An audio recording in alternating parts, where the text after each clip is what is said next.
తాకట్లో ఉన్న బంగారాన్ని విడిపించి ఆ రోజున మార్కెట్ ధర కట్టి మిగిలిన డబ్బును మీకు అందిస్తుంది కొమ్మూరి గోల్డ్.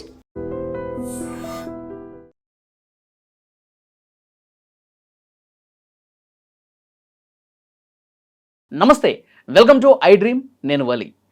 నటి అశురెడ్డి కేసు వివాదమైంది. 2018 నుంచి ధర్మేంద్ర అనే వ్యక్తితో పరిచయం పెంచుకుని నిన్ను పెళ్లి చేసుకుంటానని చెప్పి నమ్మించి దాదాపు 9,35,00,000 రూపాయలు తీసుకుంది.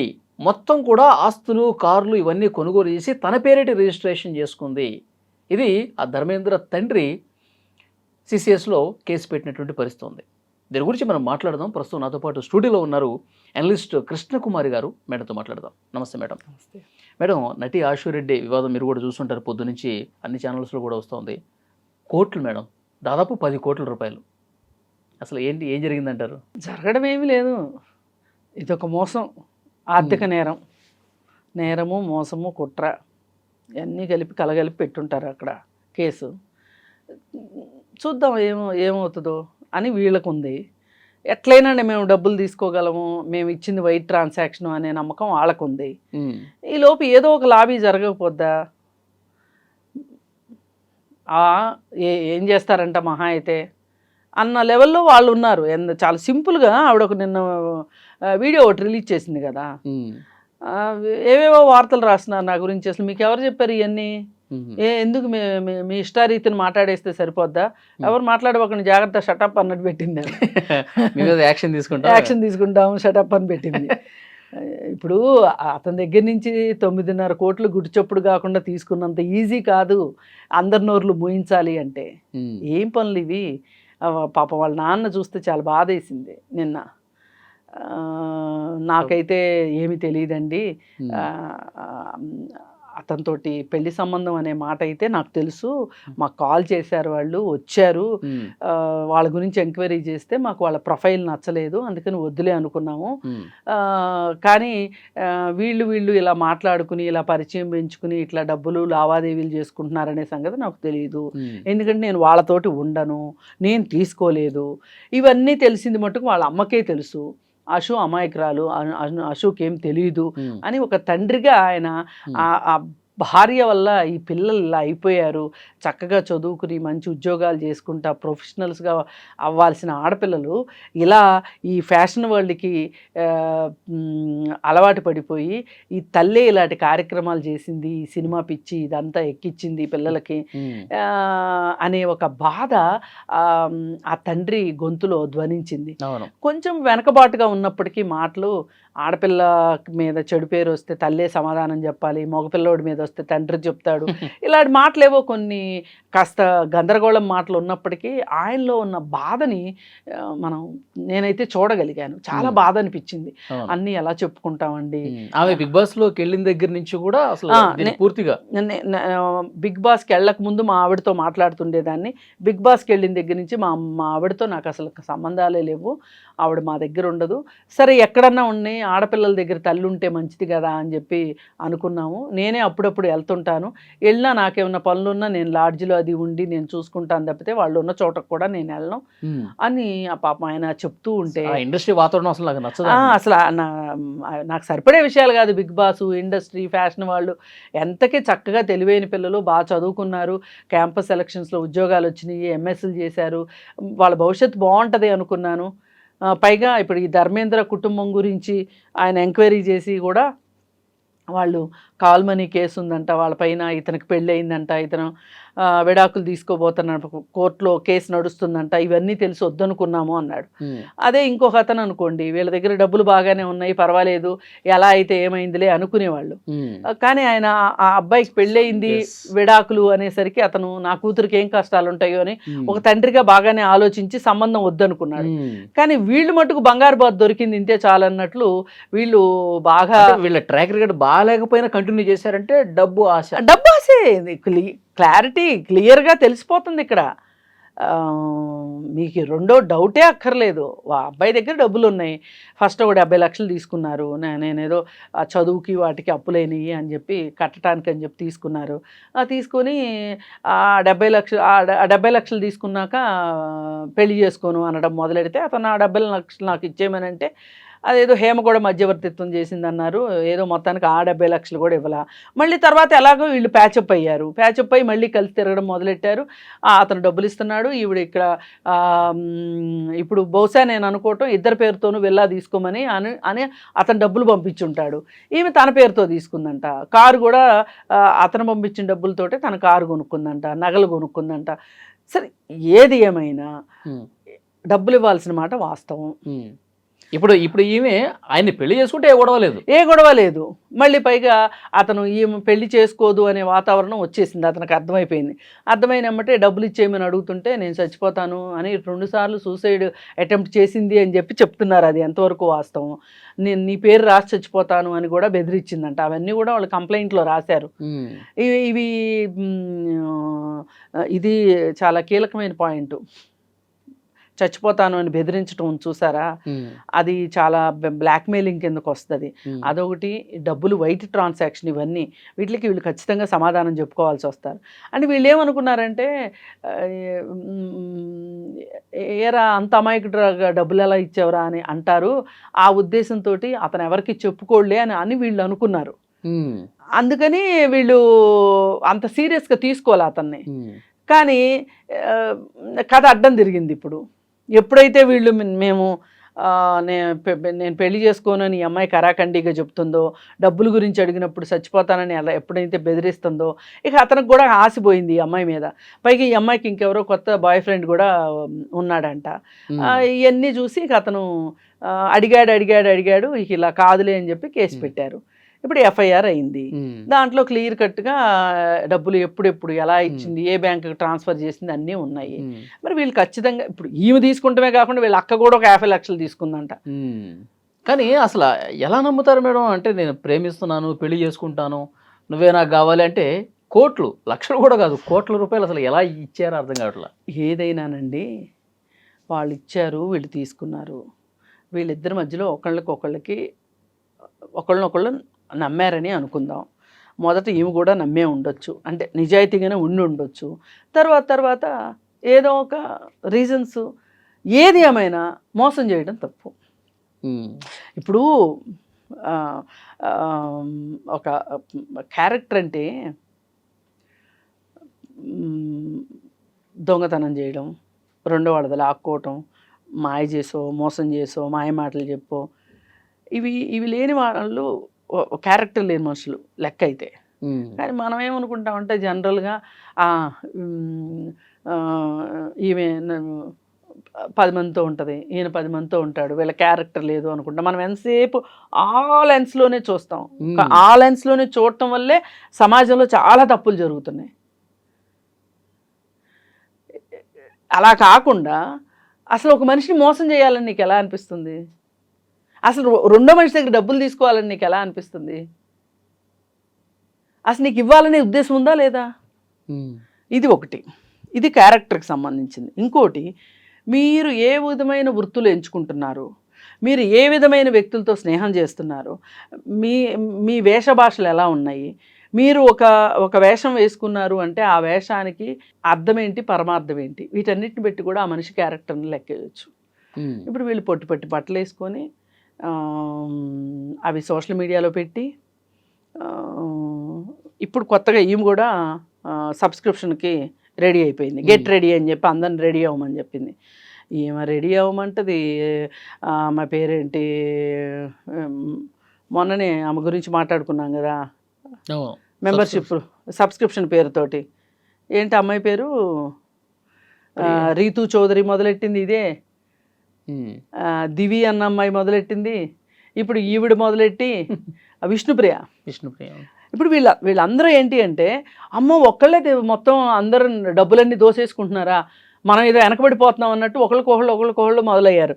వీళ్ళందరూ బిగ్ బాస్లో వాళ్ళే. అది చూడండి, మొత్తం బ్యాచ్ బిగ్ బాస్ బ్యాచ్ ఇది. బిగ్ బాస్ నుంచి బయటకు వచ్చారు అంటే ఎప్పుడన్నా ఎదవతనం ఉంటుంది, వెళ్ళేప్పుడు ఎదవుతానో లేకపోతే బయటకు వచ్చాకనే ఎదవుతాను ఉంటుంది. అందుకే ఆ షో గురించి అంతలాగా నేను ఎప్పుడు నెగిటివ్గా నేను విమర్శించేది, అందుకే ఆ బిగ్ బాస్ షోని. పక్కన నీకు పబ్లిసిటీ రావటం కోసం పబ్లిసిటీ ఉన్నోళ్ళ చుట్టూ తిరగటం, ఆ ఆర్జీవి తోటి డాన్సులు, వాళ్ళు చేసిన వేషాలు, పాపం వాళ్ళ నాన్న బిగ్ బాసు ఈ సినిమాలు ఇవి మాకు ఇష్టం లేదు అని అన్నాడు. కానీ పాపం ఆర్జీవితో వేసిన డాన్స్ గురించి చూస్తే ఏ తండ్రికైనా, అలాంటి మధ్యతరగతి తండ్రికి అయితే మటుకు చాలా బాధకు గురవుతాడుగా, చాలా బాధకి గురవుతారు. మరి ఇలా మీరందరూ ఇట్లాంటివి చేస్తూ ఉంటే ఇది కదా అసలైన క్యారెక్టర్ ఉండటం లేకపోవటం అనేది. అసలు ఎట్లా మీకు మనసొప్పుతుంది? బ్రాండెడ్ బట్టలు కావాలి, అన్నీ ఇంటర్నేషనల్ బ్రాండ్సే. ఒక హ్యాండ్ బ్యాగ్ పట్టుకుంటే అది ₹1,00,000 అంట, 50,000 అంట. షూసు వేసుకునే బట్టల గురించి ఎలాగో చెప్పుకున్నాం, మేకప్లు, ఇవన్నీ అసలు మొన్ననే ఏదో బెంజ్ కార్ పక్కన నుంచొని ఫోటో పెట్టింది. ఇన్ని ఎక్కడి నుంచి వస్తున్నాయండి? హైవేకి అలవాటు పడిపోయారు. అదే, అందుకే ఆర్థిక నేరాలకు ఆస్కారం. ఆర్థిక నేరాలకు పాల్పడుతున్నారు. ఒక్కొక్కళ్ళు ఒక్కొక్కరు ఆర్థిక నేరం. ఇవన్నీ చూస్తే పోని ఎవరైనా మీకు ఇంత లగ్జరీ లైఫ్ కావాలని అనిపించింది, ఎవరైనా ఒక బాగా మీరు సంపాదించలేకపోయారు, బాగా డబ్బులు ఉన్న అతన్ని చూసి పెళ్లి చేసుకుందాం అనుకున్నారు, చేసుకుని లైఫ్లో సెటిల్ అయ్యారనుకోండి. ఇప్పుడు ఒకప్పుడు ఆమె పేరు అనిల్ అంబానీ పెళ్లి చేసుకున్న ఆవిడ స్ట్రీకింగ్ చేసింది, ఆవిడని పెళ్లి చేసుకున్నాడు అతను. కానీ ఆవిడ మంచి ఆర్టిస్టు, ఆమె సినీ ప్రపంచం మొత్తం వదిలేసేసి ఈ ప్రపంచంలో బతుకుతుంది, ఆర్ట్ ఎగ్జిబిషన్స్ పెడతా ఉంటుంది. ఆమెకు ఆ లైఫ్ కావాలని, అంత కుబేరుడైన వ్యక్తి కావాలి అనుకుంది. అతనికి కూడా ఈమె నచ్చింది, ఈమెకు ఆయన నచ్చాడు, చేసుకుంది. ఆవిడ చక్కగా హ్యాపీ లైఫ్ లీడ్ చేస్తుంది. చాలామంది సినిమా వాళ్ళు కూడా ఒకసారి ఇంక ఈ ప్రొఫెషన్ చాలు అనుకున్నప్పుడు పెళ్ళిళ్ళు చేసుకుని సెటిల్ అవుతూ ఉంటారు. అవును. ఇదేంటి అసలు వాడికి ఎవడికో అతను ఏదో దొరికాడు ఇంతే చాలు అన్నట్లు, పిండేద్దాం అన్నట్లు 9.5 కోట్లు తీసేసుకుని టాటా పెళ్లి చేసుకుందాం అనే ఉద్దేశం లేదు కాబట్టి ఇంత డ్రామా చేశారు. అంతేగా మరి, లేకపోతే అసలు ఎందుకంటే అసలు పైగా ఇంకోటి, ఈ నాటకాన్ని రక్తి కట్టించడానికి వేణుస్వామి కూడా ఉపయోగపడ్డాడు. వేణుస్వామికి జాతకాలు చూపిస్తున్నాము అని చెప్పారు, జాతకాలు బాగా కలిసినాయి అని చెప్పారు. బిగ్ బాస్తో పాటు వేణుస్వామి కూడా ఉండాల్సిందే ఈ సెలబ్రిటీస్ జీవితాల్లో, సెలబ్రిటీ జ్యోతిష్యుడిలాగా. మరి ఆయన జ్యోతిష్యం చూసి అంత బాగుంది అన్నాడంట. అంత బాగుంటే ఇంత మొదటి నష్టం ఎట్లయిందో, కేసులు పాలు ఎట్లయ్యారు, ఈ సంగతి తెలియలేదా? అందరికీ శకునం చెప్పే బల్లి కుడుతులు పడింది అన్నట్లు. లేదంటే 9.5 కోట్లలో ఆయన పాత్ర ఏంటో అదే కదా. అయితే ఆమెను కామాఖ్య టెంపుల్కి తీసుకెళ్ళి పూజలు చేయించాడంట. ఇవన్నీ ఎలా ఉన్నాయంటే, గ్లామర్ వరల్డ్ని, గ్లామర్నే పూర్తిగా నమ్ముకుంటే మటుకు ఎప్పటికైనా ఇలాంటి ఏదో ఒక దాంట్లో పడటం ఖాయం. మేడం ఇక్కడ పెడదారిని పట్టడానికి ఆ తండ్రి చెప్పిన మాటలను బట్టి తల్లే కారణం. ఇప్పుడు కాదు, ఆయన ఆక్రోశము, ఆయన ఉక్రోషము ఆయన మాటల్లో కనిపించింది. వాళ్ళ అమ్మకి తెలుసు జరిగేదంతా, మా అశోక్ తెలియకపోయి, మా అశు అమాయకురాలు, వాళ్ళ అమ్మకి అంతా తెలుసు అని చెప్పి మాట్లాడుతున్నాడు. ఆయన కూతుర్ని ఆయన బాగానే వెనకేసుకొచ్చుకుంటున్నాడు. కానీ ఈ భార్య వల్ల, ఆమెకున్న డబ్బాసి వల్ల ఈ ఆడపిల్లలు అయిపోయారు అని ఆయన బాధ ప్రస్ఫుటంగా కనిపిస్తుంది. నిజంగా అండి, అంత బాగా చదువుకున్న పిల్లలు, ఫారిన్ కూడా వెళ్ళి ఉద్యోగాలు వచ్చేంత పరిస్థితి ఉన్న పిల్లలు, ఉద్యోగాలు చేసిన పిల్లలు ఈ గ్లామర్ ప్రపంచానికి రాకపోతే గనక చక్కగా మంచి ప్రొఫెషనల్స్గా జాబ్ చేసుకుంటా, చూడడానికి గుడ్ లుకింగ్, మంచి ఉద్యోగం ఉంది కాబట్టి చక్కగా మంచి మ్యాచ్ వచ్చి పెళ్లి చేసుకుంటే బాగుండేది కదా. ఇప్పుడు చూడండి, నేనేమి గ్లామర్ వరల్డ్ని తప్పు పట్టట్లే, మీరు గ్లామర్ వరల్డ్లో కూడా మిమ్మల్ని మీరు నిరూపించుకోవచ్చు, కళామ తల్లికి సేవ చేయొచ్చు, కాదని ఎవరు అనట్లా. కానీ ఈ కళామ తల్లి చెప్పలేదుగా ఇట్లాంటి మోసాలు చేయమని, ఆర్థిక నేరాలు చేయమని కళామ తల్లి చెప్పలేదుగా. అవును, ఇది నటనకు సంబంధించిన వ్యవహారం కాదు. ఇది కేవలం గ్లామర్నే నమ్ముకుంటే, స్కిన్ షోనే నమ్ముకుంటే వచ్చే ఫలితం ఈ విధంగా ఉంటుంది. ఈ విధంగా ఉంటుంది. Yeah. మనం ముందే డిసైడ్ చేసుకోవాలి. మనం మన స్ట్రెంగ్త్ ఏంటి, మన వీక్నెస్ ఏంటి, మన స్ట్రెంగ్త్ ఎక్కడుంది, దాని ప్రకారం వెళ్ళాల్సిందే తప్పితే ఇలా గ్లామర్ వాళ్ళు కావాలి అనుకుని వెళితే ఇలాగే అవుతుంది. రేపేదో మీడియా ముందుకు కూడా వచ్చి ప్రెస్ మీట్ పెడతాము అన్నీ చెప్తాము అంటున్నారండి. ఇప్పుడు ఈలోపు ఇలాంటి హై ప్రొఫైల్ కేసుల్లో ఎవరో ఒకళ్ళు పరిష్కారం చేస్తారు. పోయినసారి ఏదో విఫల ప్రయత్నం హేమ చేసినప్పటికీ కూడా ఇప్పుడు ఎవరో ఒకళ్ళు ప్రయత్నం చేసి సరే ఇప్పుడు నువ్వు సరే మేకప్లకో బట్టలకో బూట్లకో బ్యాగులకో అయిపోయిన ఖర్చులు అయిపోయినాయి, పబ్బులకి పార్టీలకి వాటికి అయిపోవాల్సినవి అయిపోయినాయి. సరే ఇప్పుడు ఏమున్నాయి నీ దగ్గర? ఉన్నాయన్నీ ఇచ్చేస్తా, వాళ్ళు కేసు వాపస్ తీసుకుంటారు. వాళ్ళు కూడా ఏంటంటే చచ్చినోడి పెళ్ళికి వచ్చిందే కట్నం, వీళ్ళ దగ్గర సగం ఏదన్నా రిటర్న్ వచ్చినా చాలు అనుకుంటారు. ఇప్పుడు ఈ జలసాలకి 1 కోటి 2 కోట్లు పోయినా కానీ మిగతా అయితే ఏమంటే కారుల రూపంలోనో ఇంటి రూపంలోనో ఉంటాయి కదా, బంగారం రూపంలోనో అవి ఇచ్చేసారనుకోండి. అది చెప్తుంది కదా, చచ్చినోడి పెళ్ళికి వచ్చిందే కట్నం. మరి ఏం చేస్తారు? ఇరుక్కున్నాక ఇకిలించాల్సిందే. ఇప్పుడు వాళ్ళ పరిస్థితి అలా ఉంది. ఇప్పుడు మరి ఇంత జరిగిన తర్వాత అసలు వీళ్ళకి రేపొద్దున వీళ్ళకి అవకాశాలు ఏంటి? ఇప్పుడు ఆ పెద్ద అమ్మాయి కూడా 50 లక్షలు తీసుకుని ఏం చేసిందో, ఆ అమ్మాయి మంచిగా ఉద్యోగం చేసుకునే అమ్మాయి అంట. అమ్మాయి గురించి కూడా చెప్తా ఉన్నాడు కదా, అసలు ఆమెకు అవసరమే లేదు, నమ్మలేకపోతున్నాను అని చెప్తున్నాడు. చూద్దాం మేడం, CCS లో ఆల్రెడీ కేసు నమోదైంది కాబట్టి ఏం జరుగుతుందని ఇప్పుడు ఏదైనా మధ్యవర్తుల ద్వారా పరిష్కారం అయిపోయి సెటిల్ అయిందా సంతోషం, లేదా కానీ సామాన్య ప్రజానీకంలో ఎవరికైనా సరే ఈ గ్లామర్ వరల్డ్ పట్ల ఒక ఆశ కానీ ఆసక్తి కానీ ఇట్లాంటివి ఉంటే గనక దయచేసి వాటిని ఎంచుకోవటం అనేది మట్టుకు మీ జీవితంలో ఏదో ఒక రూపంలో మీకు అది స్కిన్ షో చేస్తే నష్టమే తప్పితే లాభం ఉండదు. మీకు గౌరవం ఉండదు సొసైటీలో. అలాగే జీవితాంతం స్కిన్ షో చేసుకుంటా బతకలేరు ఎవరైనా సరే. ఇప్పుడు సినిమాలు అనుకోండి, ఎప్పటికప్పుడుగా సినిమాలు వస్తున్నాయి అనుకోండి, ఏదో అలా ఇప్పుడు పాత రోజుల్లో చేశారు అంటే ఒక్కొక్కళ్ళు ఎన్ని సినిమాలు చేసేవాళ్ళండి. 150 సినిమాలు 200 సినిమాలు చేసిన లేడీ ఆర్టిస్టులు ఉన్నారు.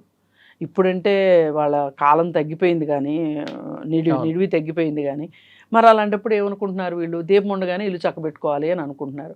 అందుకే ఇట్లాంటి పాటలు. అందుకని ఇవి మామూలు ప్రజలకు పనికొచ్చేవి కాదు. ఇప్పుడు ఈ వీళ్ళని చూసే ఈ రీల్స్ షార్ట్స్ వీటిల్లో ఈ సబ్స్క్రిప్షన్స్ ఈ ఆడపిల్లలు మధ్యతరగతి వాళ్ళు కావచ్చు, దిగువ మధ్యతరగతి వాళ్ళు కావచ్చు, వీళ్ళు వేసి కాస్త మేకప్లు వేసుకొని ఏదో ఒకటి రీల్ తీసి పెట్టడం, ఈ రీల్స్ పిచ్చి ఇవన్నీ కూడా వీళ్ళని చూసి వీళ్ళు నేర్చుకుంటున్నారు. అందుకని ఇది కాదు, మంచిగా చదువుకోవాలి. లేదు చదువు రాకపోతే కాయ కష్టం చేసుకునైనా బతకాల్సిందే తప్పితే ఇలాంటివి కరెక్ట్ కాదు అని తెలుసుకోవాలి. ఇట్లాంటి వాళ్ళని చూసైనా సరే బుద్ధి తెచ్చుకోవాలని కోరుకుంటున్నాను. Thank you very much. Thank you.